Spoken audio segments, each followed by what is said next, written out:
What's up, H-Town? It's Dillon Francis, 92.1 Radio now. I love you guys. All right!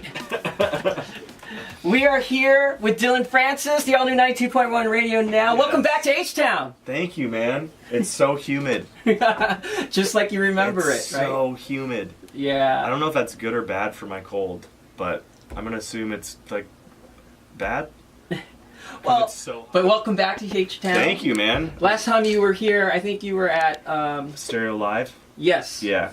So, this time Spire. Spire's crazy, man. I was, like, so far away from everybody on the bottom. Yeah. It feels like there's, like, a pit. Just a pit going on down there. Yeah, the whole time. that pretty much is a pit. Yeah, and you know that's our Radio Now College night too. So we broadcast live there, and it was crazy, insane. That was really fun. You know, how does it feel to play in an old church? That was an old church? That's an old church. I did not know that. The old church, Church of Science. Wait, did they keep any churchy things in there? Yeah, actually, there's like there's a window that says like church or whatever, and like there's like a sign that says like for like children, and yeah. I mean I played it. What was it? Stereo Live. No. The I think we did Ohio. No, Connecticut, Cincinnati. No. Remember the church that we played at for Fat Jew in Real Life? Tour? Columbus, Ohio. So it was Ohio. Columbus, Ohio, we played in a church as well, and it was double-deckered like that, except instead of playing on the top of everybody, you played below, and then there was like the main floor area, and then there was the top. It was, and then everyone was drinking Four Loko, so everyone blacked out. Yeah, there's a lot of sinning going around, at Spire. Yeah. But the crowd, I mean, I think all of H-Town was there last night, pretty much. All the clubs were pretty much dead Maybe. last night. I hope so. It was awesome for a Thursday night, man. Yeah. Thursday's the new Friday. It really is. Yeah, like the weekends are for rookies now. Exactly. You got to go Wednesday now. Yeah. On hump day, just start your weekend. Yeah. And speaking of which, hump day, that was when you had a birthday party for Gerald. Yes, it was. It was crazy. A lot of explicit things happened in that birthday party in 15 minutes, and then the cops came. Yeah, I saw that. And for those that don't know, Gerald is he's a pinata. Donkey pinata. He's a pinata that I've had him for a year now, and he's been living in this little crevice in my house. Man, you know, I have to ask, and I don't know if you're gonna answer that. Is Gerald named after G-Eazy? No. Honestly, I didn't even know G-Eazy's name was Gerald. Oh, okay. Gonna be completely honest. I was at home. I think I had gone to a meeting at CAA, and they had fulfilled my whole rider that I used to have, and a pinata was on there. And I was about to leave everything there, and they're like, "Oh, just take everything." So I put it in my car, and it's just funny because that pinata like fit perfectly in that little crevice. And then one day I was just opening up my fridge, and I opened Snapchat and just started yelling, "Are you happy, Gerald?" to him, and that's where it came from. So it was really weird, and it just turned into its own thing. Yeah, because everyone's been wondering, is that G-Eazy? No, yeah, definitely not. Especially with your collab. He actually told me that because Wednesday we were shooting the music video, and he asked me, he was like, "Did you name the pinata? Like, were you making fun of me?" Because he thought I was making fun of him. I was like, I didn't know your name was Gerald until like a couple months ago. So, yeah. Just pure coincidence. Yeah, pure coincidence. Yeah. Well, speaking of the video, you filmed the video. Yes. For Say Less, and it made me. I was about to not be sick, and then the shoot was from 7 p.m. to 7 a.m. and now I'm sick again. So it's fantastic. And what can you tell us about the video? Like, when is it going to drop? Or well, we just filmed it on Wednesday, so I don't know how fast they're going to edit it. I'm hoping that we can put it out next month. I think maybe the end of next month. The video is really awesome. Luke Hemsworth is in it. He's the guy from Westworld, the cop from Westworld. And G-Eazy's in it. I'm in it, and the music videos. It's really funny. me and the director and I, Mr. Whitmore, we based the idea off of what's the movie? Naked Gun. You know the beginning of Naked Gun where it's like the car that's kind of moving. It's not a car moving, but it's, I don't know. It's like it's got those comedy beats in it, kind of like that. Yeah. And then it goes along with the lyrics, so it's not just G-Eazy performing the lyrics. It's all these kids actually talking to each other with saying the lyrics to each other, but trying to actually make it a conversation instead of it being like kids rapping to each other. Yeah, that's the one thing about your videos. Your videos are always interesting. They're never boring. They're always something different each time. Yeah. But does it kind of but still kind of fits in the line of who you are? Oh yeah. I think there's like a minute comedy beat after the music video too of Luke Hemsworth and I talking to each other for a bit. So it's gonna be a fun one. I'm excited to see it once it's edited. Yeah, yeah. And speaking of videos, I mean, you're like the Snapchat. I mean, obviously, Khaled, people think of Khaled about Snapchat, but in my world, you are like the king of Snapchat. I mean... I try my best, man. Yeah, it's like, how do you did these ideas just come up, or you just plan this out, or no, it's all just random.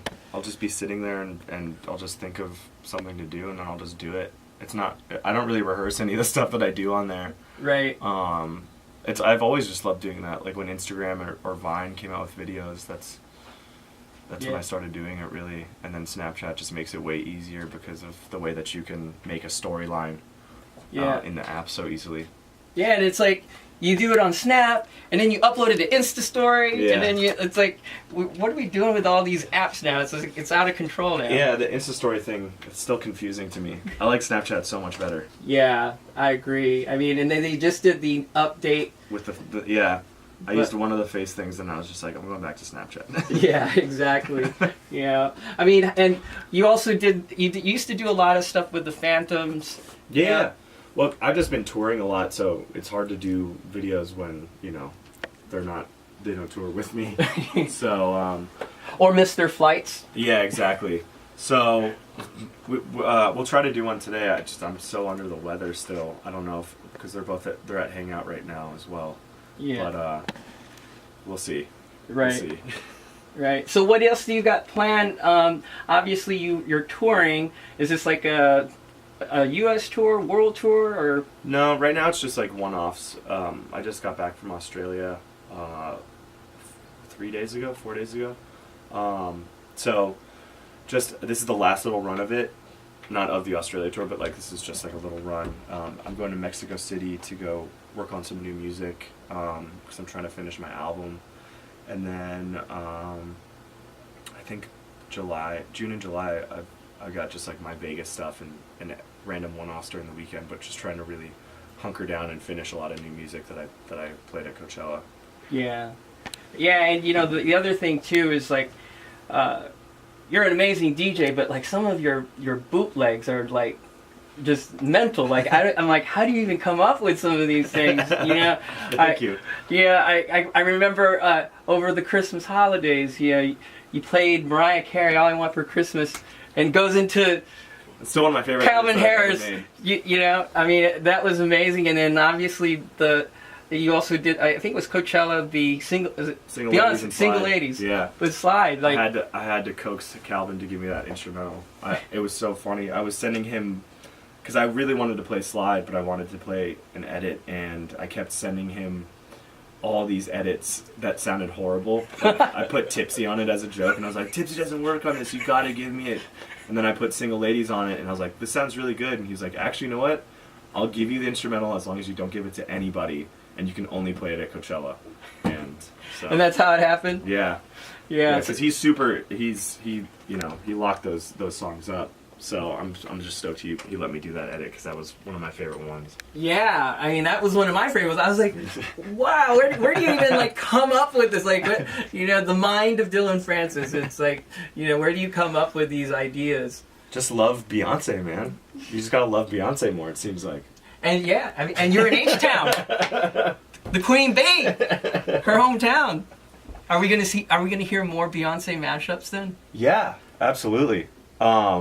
I think I tried to do like a whole Beyonce thing, but it didn't work out. A lot of the songs were like the slide one was 100 BPM, and then what was the other one that I tried to play? I forgot, but it was like 140. It was just going to be too hard to do a mashup thing. Yeah. That would sound really good. Because if she had made like a bunch of 90s hip hop songs, that would have been so easy to mash up at Coachella. Yeah. But I feel like the Single Ladies did fine. But yeah, I'm definitely going to make some more stuff. Yeah. She's so good. It is. I mean, yeah. I still play that Shining record. That record's so awesome. Yeah. Yeah. Yeah, we play it too here in H-Town. So, I mean, and you also besides your touring, and I heard that you might be doing some TV stuff. Yeah, I did. When was it, February? I filmed this show called What Would Diplo Do? So James Vanderbeek plays Diplo, and then I play Diplo's best friend Jasper. This like his best friend from way back in like middle school, and he's like the person that took care of me back in Florida, and then he transplanted me to LA because I'm like his little weird leechy friend, but I'm like I'll take a bullet for him.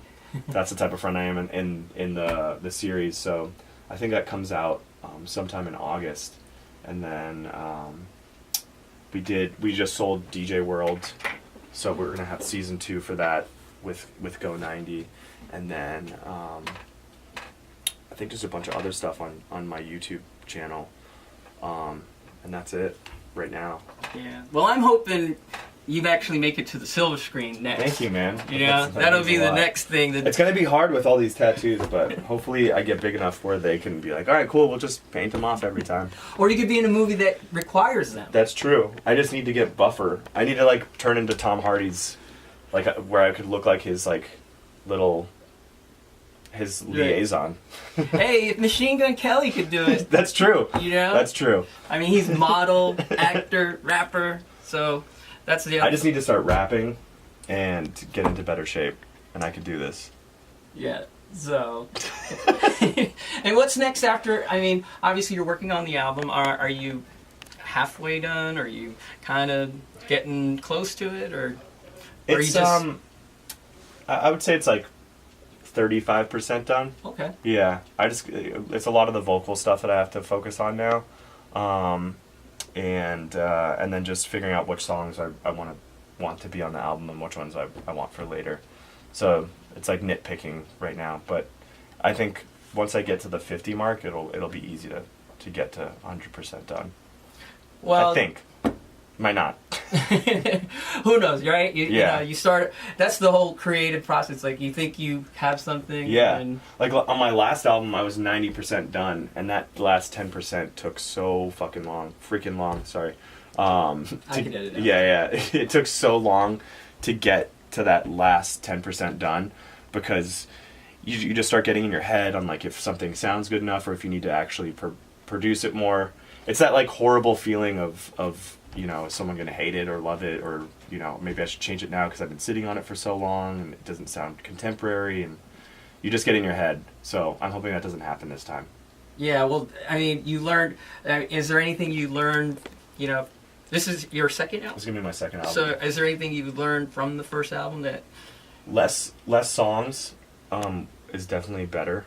So I want to do like 8 songs on this one, 8 to 10, and then I kind of know the ratio of songs to club tracks that I want to have on the album.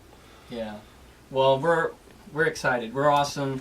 I mean, you're awesome, and we're excited to have you here. And you've done a lot of mixing for me in the past. Could we actually have you do a guest mix for us for Memorial Weekend? Yeah, for sure. You got it. Yeah, because I'd love to. Yeah, like I said, Houston has a lot of love for you, as you can see, and. Yeah, I'd love to have you actually be our first guest mix show DJ on the radio now. Definitely. So because we're a new station, I don't know. I'm down. So we just launched at the beginning of the year. But you were telling me. Yeah. So, so thanks. Thank you for coming, Dillon. Thank you for having me. Guest mix on the way, and you're always welcome here in H-Town. Thank you, man. And we can't wait to play your music here. Thank you. On radio now. I'm gonna send you the full album when it's done, then you can just rinse it.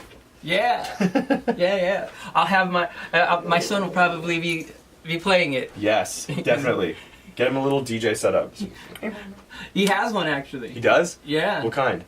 Well, I mean, he has my setup, so. Get him like the mini tractor one though, or like the, like one of the really tiny ones. Yeah, those little Yeah.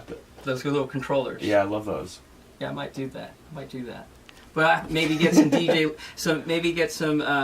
DJ lessons from Dillon Francis via Snapchat. Or Gerald. Or Gerald. Yeah, you can put him right next to it.